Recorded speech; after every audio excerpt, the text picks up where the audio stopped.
அப்போஸ்தலனாகிய பவுல் கொரிந்தியருக்கு எழுதிய முதலாம் நிருபம் 6ஆம் அதிகாரம். உங்களில் ஒருவனுக்கு வேறொருவனோடே வழக்குண்டானால் வழக்காடும்படி அவன் பரிசுத்தவான்களிடத்தில் போகாமல் அநீதக்காரரிடத்தில் போகத் துணிகிறதென்ன? பரிசுத்தவான்கள் உலகத்தை நியாயம் தீர்ப்பார்கள் என்று அறியீர்களா? உலகம் உங்களால் நியாயம் தீர்க்கப்படுவதாயிருக்க அற்ப வழக்குகளை தீர்க்க நீங்கள் அபாத்திரரா? தேவ தூதர்களையும் நியாயம் தீர்ப்போம் என்று அறியீர்களா? அப்படி இருக்க இந்த ஜீவனுக்கேற்றவைகளை நீங்கள் தீர்த்து கொள்ளக் கூடாதிருக்கிறது எப்படி? இந்த ஜீவனுக்கேற்ற வழக்குகள் உங்களுக்கு இருந்தால் தீர்ப்பு செய்கிறதற்கு சபையில் அற்பமாய் எண்ணப்பட்டவர்களை நியமித்துக் கொள்ளுங்கள். உங்களுக்கு வெட்கம் உண்டாகும்படி இதை சொல்லுகிறேன். சகோதரனுக்கும் சகோதரனுக்கும் உண்டான வழக்கை தீர்க்கத்தக்க விவேகி ஒருவனாகிலும் உங்களுக்குள் இல்லையா? சகோதரனோடே சகோதரன் வழக்காடுகிறான், அவிசுவாசிகளுக்கு முன்பாகவும் அப்படி செய்கிறான்.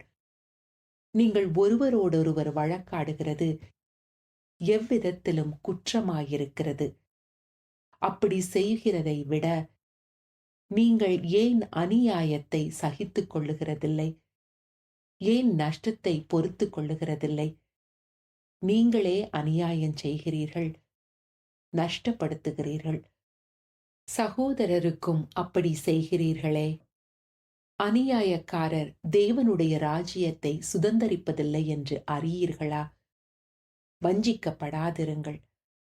வேசி மார்க்கத்தாரும் விக்கிரகாராதனைக்காரரும் விபச்சாரக்காரரும் சுய புணர்ச்சிக்காரரும் ஆண் புணர்ச்சிக்காரரும் திருடரும் பொருளாசைக்காரரும் வெறியரும் உதாசீனரும் கொள்ளைக்காரரும் தேவனுடைய ராஜ்யத்தை சுதந்தரிப்பதில்லை. உங்களில் சிலர் இப்படிப்பட்டவர்களாயிருந்தீர்கள். ஆயினும் கர்த்தராகிய இயேசுவின் நாமத்தினாலும் நமது தேவனுடைய ஆவியினாலும் கழுவப்பட்டீர்கள், பரிசுத்தமாக்கப்பட்டீர்கள், நீதிமான்களாக்கப்பட்டீர்கள். எல்லாவற்றையும் அனுபவிக்க எனக்கு அதிகாரம் உண்டு. ஆகிலும் எல்லாம் தகுதியாயிராது. எல்லாவற்றையும் அனுபவிக்க எனக்கு அதிகாரம் உண்டு. ஆகிலும் நான் ஒன்றிற்கும் அடிமைப்பட மாட்டேன். வயிற்றுக்கு போஜனமும் போஜனத்துக்கு வயிறும் ஏற்கும்.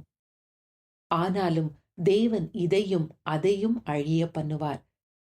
சரீரமோ வேசித்தனத்திற்கல்ல, கர்த்தருக்கே உரியது. கர்த்தரும் சரீரத்துக்கு உரியவர். தேவன் கர்த்தரை எழுப்பினாரே, நம்மையும் நமது வல்லமையினாலே எழுப்புவார். உங்கள் சரீரங்கள் கிறிஸ்துவின் அவயங்கள் என்று அறியீர்களா? அப்படி இருக்க நான் கிறிஸ்துவின் அவயங்களை வேசியின் அவயங்களாக்கலாமா? அப்படி செய்யலாகாதே. வேசியோடு இசைந்திருக்கிறவன் அவளுடனே ஒரே சரீரமாயிருக்கிறான் என்று அறியீர்களா? இருவரும் ஒரே மாமிசமாய் இருப்பார்கள் என்று சொல்லியிருக்கிறதே. அப்படியே கர்த்தரோடு சேர்ந்திருக்கிறவனும் அவருடனே ஒரே ஆவியாயிருக்கிறான். வேசித்தனத்திற்கு விலகி ஓடுங்கள். மனுஷன் செய்கிற எந்த பாவமும் சரீரத்திற்கு புறம்பாயிருக்கும். வேசித்தனம் செய்கிறவனோ தன் சுய சரீரத்திற்கு விரோதமாய் பாவம் செய்கிறான்.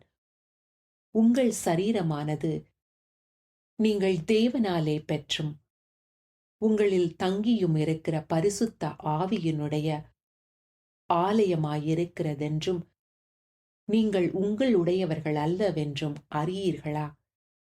கிரயத்துக்கு கொல்லப்பட்டீர்களே. ஆகையால் தேவனுக்கு உடையவைகளாகிய உங்கள் சரீரத்தினாலும் உங்கள் ஆவியினாலும் தேவனை மகிமைப்படுத்துங்கள்.